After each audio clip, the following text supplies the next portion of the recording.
दोस्तों, कहानी की शुरुआत होती है 1986 ओकिनावा जापान में, जहां कुंफू टीचर मियागी सेंसे अपने स्टूडेंट डैनियल को बता रहे थे कि जब मेरे पूर्वज मछली पकड़ते गलती से बहकर जापान से चाइना पहुंच गए थे, तब वहां उनकी मुलाकात कुंफू के एक सेंसे हान से हुई और उन्होंने वहीं से सारा कुंफू सीखा। जिसके बाद वो इसे यहाँ जापान लाए और तभी से मियागी परिवार और हान परिवार में एक रिश्ता है। तो सीन शिफ्ट हुआ 2025 चाइना के हान स्कूल ऑफ कुंफू में। यहाँ हान शिफू बच्चों को कुंफू सिखा रहे थे और यहीं एक लड़का ली फोंग भी प्रैक्टिस कर रहा था। पर तभी वहाँ उसकी मॉम आ जाती है, जिन्हें एक छोटी बच्ची ने जाकर स्लो डाउन किया। दरअसल ली फोंग की मॉम को ली का फाइट करना पसंद नहीं था। वो शिफू को कहती है कि ली को मुझे दे दीजिए, मैं आपके कुंफू की वजह से पहले ही अपना एक बेटा खो चुकी हूँ, मैं दूसरे बेटे को नहीं खोना चाहती। ली की मॉम को न्यूयॉर्क में एक नई नौकरी मिल गई है, तो वो ली को वहीं ले जाने वाली है। ली की मॉम उसे वायलेंस से दूर रखना चाहती थी। जिसके बाद ली अपनी मॉम के साथ न्यूयॉर्क पहुंच गया और यहीं उसकी मुलाकात एक पिज्जा कैफे के ओनर विक्टर और उनकी बेटी मिया से हुई। मिया ली से अच्छी तरह बात करती है, तो अगले दिन रास्ते में उनकी दोबारा मुलाकात हुई। ली मिया के साथ शॉपिंग करने निकल जाता है। यहाँ उसने जाते जाते एक कराटे स्कूल देखा, पर मिया कहती है कि यहाँ ट्रेनिंग मत करना और यहीं इस कराटे क्लास का मास्टर मिया को धमकाता है कि अपने पिता को कहो कि मेरे पैसे वापस करे। तो इसी आदमी ने अंदर जाकर मिया के एक्स बॉयफ्रेंड कॉनर को कहा कि तुम्हारी बंदी तो किसी और के साथ घूम रही है। जिसके बाद मिया और ली एक दुकान पर गए और यहीं ली मैंडेरियन लैंग्वेज में बात करके मिया को अच्छा खासा डिस्काउंट दिला देता है। उसने मिया को कहा कि मैं तुम्हें भी ये लैंग्वेज सिखा दूंगा। वो दोनों अगले दिन साथ घूमने लगे। मिया ली को पूरा न्यूयॉर्क घुमाती है, पर यहीं उसका स्कूटर खराब हो गया। वो दोनों स्कूटर को ले मेट्रो में चढ़ गए। तो यहाँ उनकी मुलाकात हुई मिया के एक्स बॉयफ्रेंड कॉनर से। वो ली से पूछता है कि तुम्हें कुंफू आता है क्या। मिया कहती है कि कॉनर हमें अकेला छोड़ दो, जिस पर कॉनर ने ली पर हमला कर दिया। मिया ली को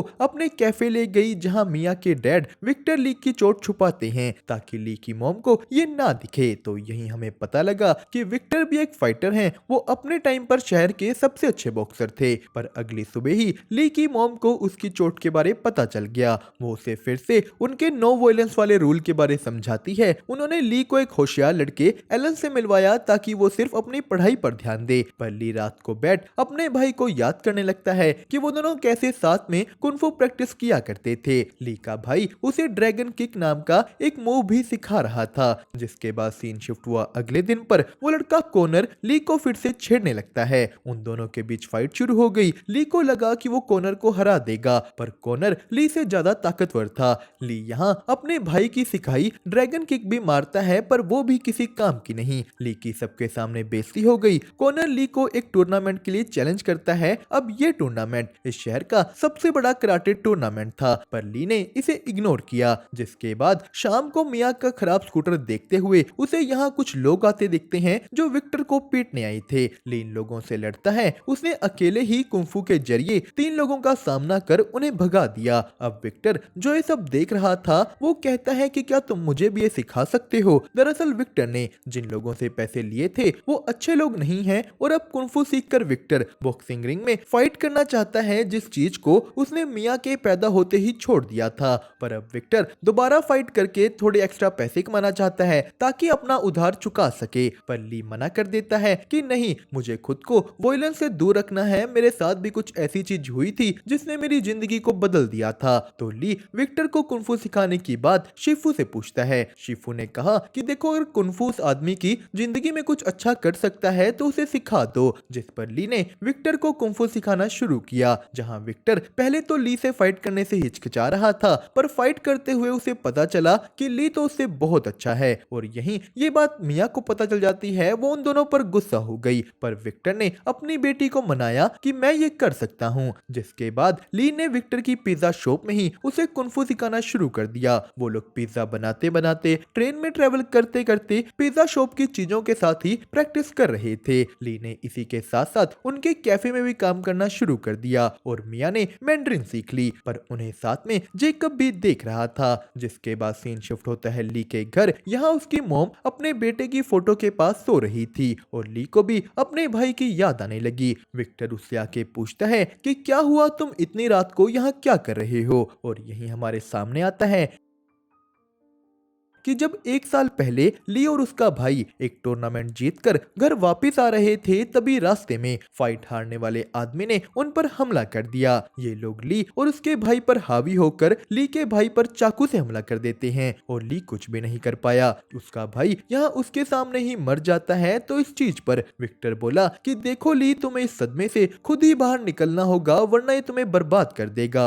जिसके बाद सीन शिफ्ट हुआ अगले दिन पर। मिया ली को अपने साथ एक जगह चलने को कहती है, पर ली ने मना कर दिया कि मेरा टेस्ट है, मैं देखता हूँ। पर जब वो वहां पहुंचा, मिया के साथ उसका एक्स बॉयफ्रेंड कॉनर खड़ा था, जो देख ली दुखी हो जाता है। उसने मिया को इग्नोर करना शुरू कर दिया। मिया उससे पूछती है कि क्या हुआ, तो ली कहता है कि तुम कॉनर से क्यों नहीं पूछती, जिस पे मिया कहती है कि नहीं ऐसा कुछ नहीं था, वो बस मुझ पर ट्राई कर रहा था पर मैंने उसे भाव नहीं दिया। तो मिया और ली यहाँ किस करने वाले थे, पर तभी वहां विक्टर आ जाता है। वो कहता है कि मेरे फाइट वाले दिन नहीं, विक्टर आज बॉक्सिंग रिंग में फाइट करने वाला था। उसकी ये फाइट शुरू हुई। दूसरा फाइटर शुरू से ही विक्टर पर हावी हो गया, पर धीरे धीरे विक्टर भी फॉर्म में आता है। उसने ली के सिखाए मूव्स यूज करने शुरू कर दिए। विक्टर ऑलमोस्ट ये फाइट जीत लेता है, पर उसके अपोनेंट ने इलीगल तरीके से विक्टर पर हमला कर उसे इंजर्ड कर दिया, जो देख ली वैसे ही फ्रोज हो जाता है जैसे वो अपने भाई के टाइम पर हुआ था। वो और मिया विक्टर को हॉस्पिटल लेकर गए, जहां ली को बस अपना भाई याद आ रहा था। और यही ली को फिर से उसकी मॉम ने देख लिया कि तुम फिर से इन सब चीजों में क्यों पड़ गए, और अब इन्हीं सब चीजों की वजह से ली उदास हो जाता है। उसने शिफू का भी फोन नहीं उठाया। जिसके बाद सीन शिफ्ट होता है ली के घर में। यहाँ शायद कोई घुस गया था। ली इस आदमी से लड़ता है और ये और कोई नहीं शिफू थे, जो ली के कमरे में उस टूर्नामेंट का पोस्टर देखते हैं। वो ली के साथ अगले दिन विक्टर को मिलने गए। ली विक्टर से माफी मांगता है, जिसपे विक्टर ने कहा कि देखो ये तुम्हारी गलती नहीं है, पर शिफू कहते हैं कि हम तुम्हारी मदद करेंगे। उन्होंने ली को कहा कि तुम उस टूर्नामेंट में पार्टिसिपेट करोगे, और इसी चीज के लिए मदद लेने शिफू पहुंचे मियागी डोजो में। यहाँ उनकी मुलाकात होती है डैनियल से। शिफू डैनियल को कहते हैं कि मुझे तुम्हारी मदद चाहिए, मेरा एक स्टूडेंट है और मैं चाहता हूँ कि तुम उसे मियागी कराटे सिखाओ। उसे मैंने हान कुंफू सिखा दिया है, पर इस टूर्नामेंट को जीतने के लिए उसे मियागी कराटे भी सीखना होगा। जिस पर डैनियल मना करता है कि नहीं, मैं न्यूयॉर्क नहीं आ सकता, पर शिफू कहकर कि तुम आओगे वहां से चले गए। जिसके बाद कहानी आती है ली और एलन पर। ली कह रहा था कि मेरे पास प्रैक्टिस करने के लिए कोई जगह भी नहीं है, तो एलन उसे एक टेरेस पर बने गार्डन में ले गया, जहां शिफू उसकी प्रैक्टिस शुरू कराते हैं। उन्होंने ली की मॉम से भी बात की और कुछ दिनों बाद ली की मदद करने डैनियल भी आ गया। वो और शिफू मिलकर ली को हांस का कुंफू और मियागीस का कराटे सिखाते हैं, क्योंकि ली बस दोनों सीखकर ही वो टूर्नामेंट जीत सकता था। तो प्रैक्टिस के साथ साथ ली ने मिया को भी मनाया और इसी के बाद टूर्नामेंट भी शुरू हो गया। ली अपनी पहली फाइट आसानी से जीत लेता है। दोनों डैनियल और शिफू उसे नए नए मूव सिखा रहे थे, तो दूसरी तरफ कॉनर भी आगे बढ़ रहा है। वो दोनों अपनी अपनी फाइट जीतकर फाइनल में पहुंच जाते हैं, पर ली की आखिरी फाइट के दौरान कॉनर के लोगों ने उस पर हमला कर दिया, जिससे शिफू और डैनियल ली को बचा लेते हैं। उन्होंने सब लोगों को पीट डाला, पर अब सबको पता था कि ली कॉनर को इतनी आसानी से तो नहीं हरा सकता। कॉनर एक टाइगर की तरह लड़ता था, जिस पर डैनियल बोला कि मुझे ऐसे ओपोनेंट से लड़ने का एक्सपीरियंस है, हमें इस टाइगर को एक जाल में फंसा कर हराना होगा। डैनियल यहाँ ली को ड्रैगन किक यूज करते देखता है, पर ली ने कहा कि मैंने पहले भी कॉनर पर ये मूव ट्राई किया है, उस पे वो काम नहीं किया। तो डैनियल कहता है कि ये परफेक्ट है, हम उसे इसी जाल में फंसाएंगे। डैनियल कहता है कि तुम उसके आगे ये ड्रैगन किक यूज करोगे, जो देख कॉनर को पता हो होगा कि पलटवार कैसे करना है, पर ये सिर्फ एक बेट होगा जिसमें कॉनर फंस जाएगा। उन लोगों ने ली को कहा कि तुम्हें इस चीज के भी नीचे से किक करना होगा, पर ये काम इतना भी आसान नहीं था। उन सबको ये मूव परफेक्ट करने में कई दिन लग गए और इसी बीच कॉनर भी जोरों शोरों से प्रैक्टिस कर रहा था। तो फाइनल के दिन ली को सपोर्ट करने उसकी मॉम आ गई। वो कहती हैं कि तुम्हारे भाई को तुम पर नाज होगा। जिसके बाद डैनियल और शिफू ली को तैयार करते हैं। वो सब लोग साथ में फाइट के लिए गए और यहीं जाते जाते ली को अपना भाई भी याद आ रहा था। अब इस फाइट में जो भी पहले 8 पॉइंट लेगा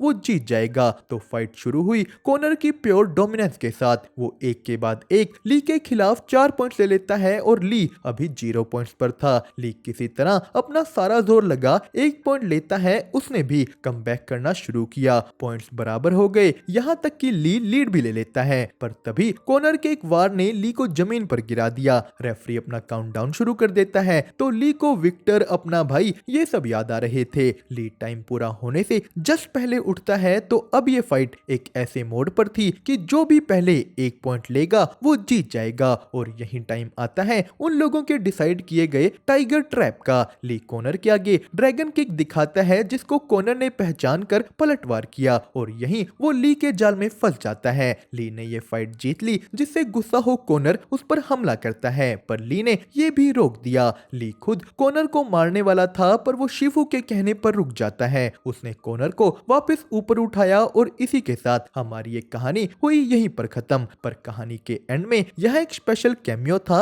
ली डैनियल के पास जब मियागी डो में एक पिज्जा भिजवाता है। यहाँ एंट्री होती है डैनियल के साथी जोनी की, जिसने पिज्जा देखकर कहा कि यार हमें भी यहाँ एक पिज्जा शॉप शुरू करनी चाहिए, बहुत प्रॉफिट होगा। तो दोस्तों ये कहानी आपको कैसी लगी हमें कमेंट करके जरूर बताएं। साथ ही साथ वीडियो को लाइक और चैनल को सब्सक्राइब करना मत भूलिएगा। अब हम मिलते हैं आपको नेक्स्ट वीडियो में।